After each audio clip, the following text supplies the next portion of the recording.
أهلا بكم. اليوم عندنا تحليل نقدر نقول إنه بيقدم رؤية جريئة جدا ويمكن مقلقة شوية للي بيحصل في عالمنا. الفكرة الأساسية هي إن اللي بنشوفه من أزمات من 2008 لحد دلوقتي دي مش مجرد أحداث منفصلة. لا، التحليل بيقول إنها فصول كلها متصلة في قصة واحدة، قصة موت نظام مالي قديم وولادة متعثرة لنظام رقمي جديد.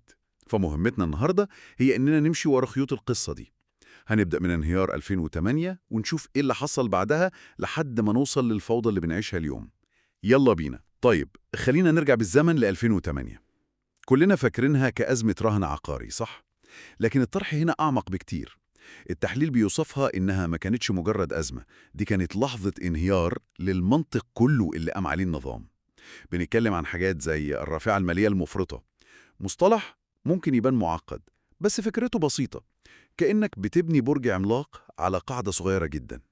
البنوك كانت بتراهن بفلوس مش معاها على أصول تقريبا ملهاش قيمة، ولما القاعدة دي اتهزت كل حاجة وقعت. بس الغريب بجد هو اللي حصل بعد الانهيار.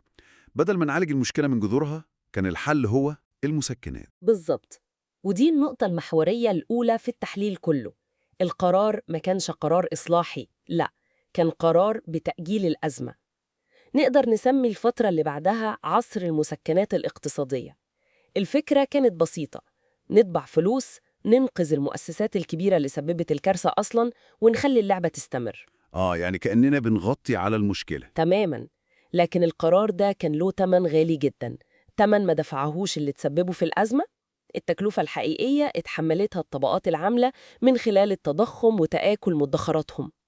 والأهم من كل ده إن القرار ده دمر أغلى حاجة في أي نظام: الثقة. الثقة. ولما الثقة بتموت، الناس طبيعي بتبدأ تدور على بديل. وهنا بقى بتيجي المصادفة يعني يمكن ما تكونش مصادفة خالص.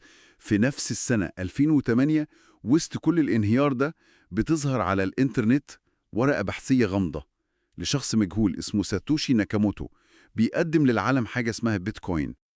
التوقيت هنا يعني مذهل. مذهل فعلا. والتحليل بيقول إن ده ما كانش إعلان حرب، لأ، ده كان أقرب لرد علمي وهندسي على فشل الثقة. كأنه بيقول نظامكم المركزي فشل، فإحنا بنقدم لكم نظام مش محتاج ثقة أصلاً، بيعتمد على الرياضيات وبس. وده بيخلينا نسأل، هل معقول إن البنوك المركزية والقوى المالية الكبيرة ما كانتش عارفة بالقصة دي من أول يوم؟ ووجهة النظر المطروحة في التحليل بتقول إنهم كانوا عارفين تماماً، مم. لكن الاستراتيجية اللي اتبعوها هي اللي مثيرة للاهتمام. ما كانتش مواجهة مباشرة، كانت استراتيجية مراقبة واحتواء.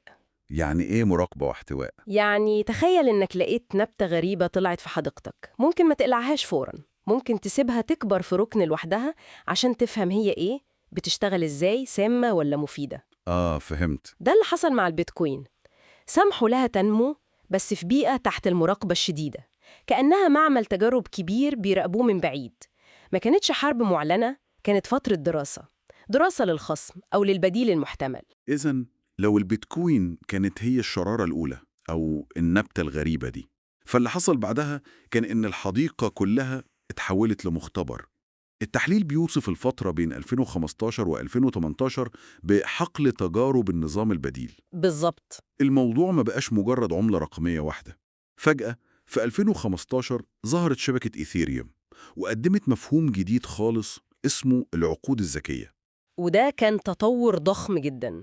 العقود الذكية ببساطة هي أكواد كمبيوتر بتنفذ اتفاقات لوحدها من غير أي طرف ثالث، لا محامي ولا بنك. زي آلة البيع كده. بالظبط، بس على مستوى معقد جدا. تحط شرط ولما يتحقق العقد بينفذ نفسه. ده فتح الباب لعالم كامل من التطبيقات اللامركزية. وبعدها ظهرت شبكات تانية زي ستيلر اللي ركزت على المدفوعات الدولية. كل مشروع من دول ما كانش مجرد شركة، لا، كان بيختبر حتة أساسية في النظام المالي الجديد: إزاي نبني ثقة، ننفذ عقود، ونتأكد من الملكية من غير سلطة مركزية. يعني ببساطة النظام القديم كان عايش على المسكنات اللي أخدها في 2008، وفي نفس الوقت النظام البديل كان بينمو وبيكبر في هدوء في المعمل ده. تماماً. بيطور أدواته ويقوي نفسه. والناس اللي فقدت الثقة في النظام القديم كانت بتتفرج على التجارب دي باهتمام. أكيد. النظام القديم في المرحلة دي ما كانش لسه مات، لكنه كان بيفقد أهم سلاح عنده، القدرة على الإقناع. كان شكله نظام معمول للأغنياء وبس، بينما التجارب الجديدة دي كانت بتوعد بنظام أكثر عدلاً وشفافية. حتى لو كانت مجرد وعود. حتى لو كانت مجرد وعود، كانت كافية إنها تزرع الشك وتجذب انتباه الملايين. طيب خلينا ننتقل لعام 2019. التحليل بيعتبره سنة التحول الحقيقي، نقطة اللا عودة، وفيها حصل حدثين مهمين. الأول هو ظهور شبكة باي نتورك، يمكن مش الأشهر، لكن التحليل بيقول إنها كانت مهمة من ناحية فلسفية. ليه؟ لأنها دخلت الإنسان العادي في المعادلة. بدل التعديل المعقد اللي محتاج أجهزة غالية، نموذجها كان بيعتمد على المشاركة البسيطة اليومية من الموبايل.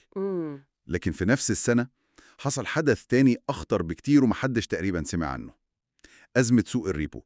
الاسم يبدو تقني وصعب، بس هل هو كان مهم للدرجة دي؟ كان أهم مما أي حد يتخيل. سوق الريبو ده هو الشريان الرئيسي اللي بيغذي النظام البنكي كله.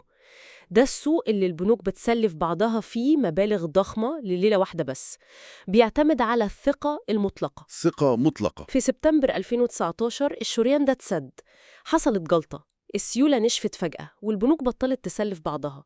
الثقة بين أكبر مؤسسات مالية في العالم اتبخرت. يا إلهي. وده أجبر البنك الفيدرالي الأمريكي إنه يتدخل في السر ويضخ مئات المليارات عشان يخلي الدم يمشي تاني في النظام. اللحظة دي كانت كشفة، كانت إنذار واضح جداً إن المريض اللي عايش على المسكنات من 2008 خلاص على وشك الموت الإكلينيكي. إذن والناس العادية مش واخدة بالها من أي حاجة، كان النظام المالي العالمي على حافة الانهيار مرة تانية، وده بيخلي اللي حصل بعدها عليه علامات استفهام أكبر. بعد شهور قليلة من الأزمة الصامتة دي ظهرت الجائحة، وهنا التحليل بيقدم وجهة نظر بصراحة صادمة. هو مش بيناقش أصل الفيروس خالص، لكن بيركز على استخدام الأزمة كأداة. بالظبط. الفكرة هي إن الجائحة ما كانتش سبب الانهيار، لا، دي كانت الغطاء المثالي ليه، والأداة اللي سرعت الانتقال للنظام الجديد. ده كلام كبير جدا. أيوة، ومحتاج تفكيك. الطرح هنا مش نظرية مؤامرة بالمعنى السطحي، ده تحليل استراتيجي. الأزمة الصحية دي خدمت كذا هدف في وقت واحد.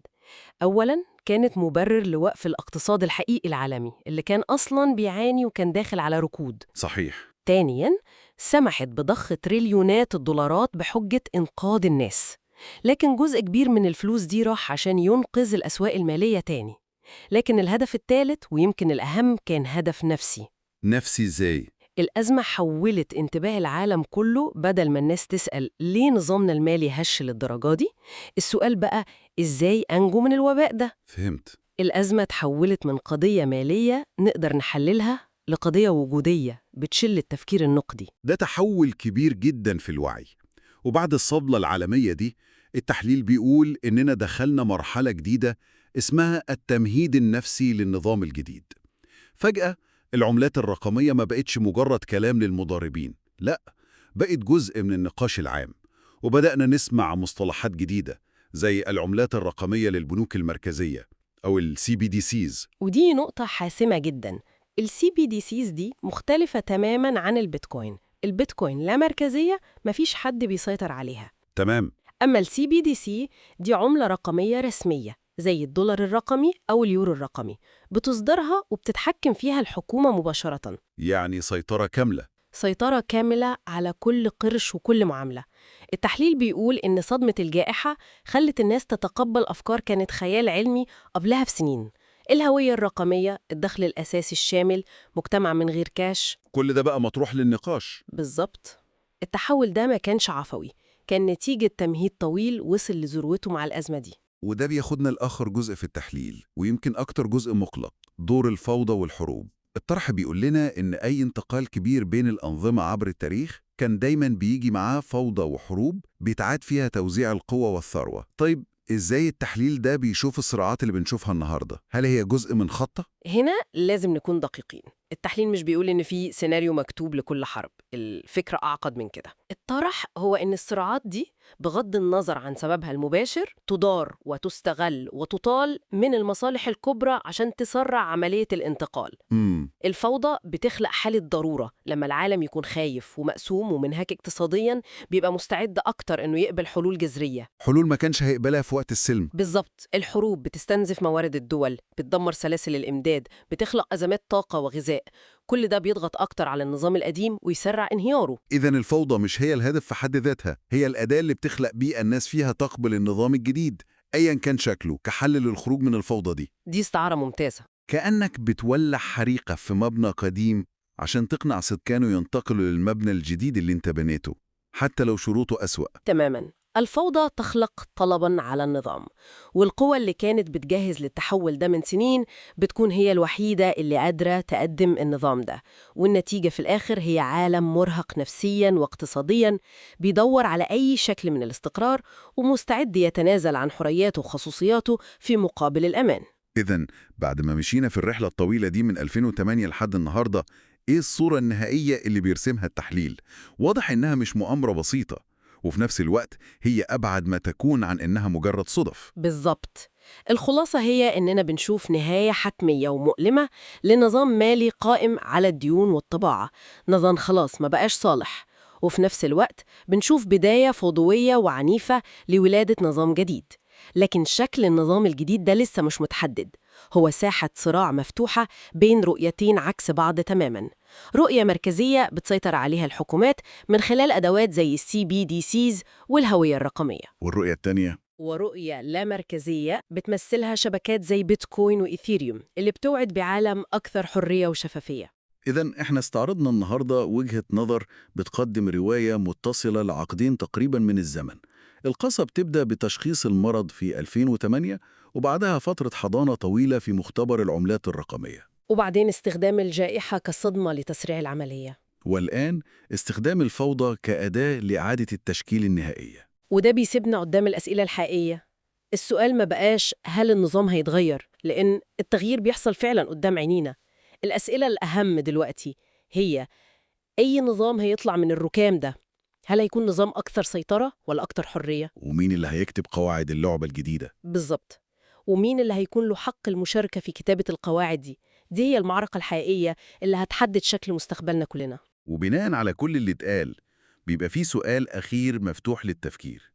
إذا كانت نهاية النظام القديم حتمية وولادة الجديد بتحصل وسط الفوضى دي، في إيه هو شكل المشاركة الفعالة للفرد العادي في محاولة التأثير على ملامح النظام اللي جاي ده؟ سؤال يستحق مننا كلنا تأمل عميق.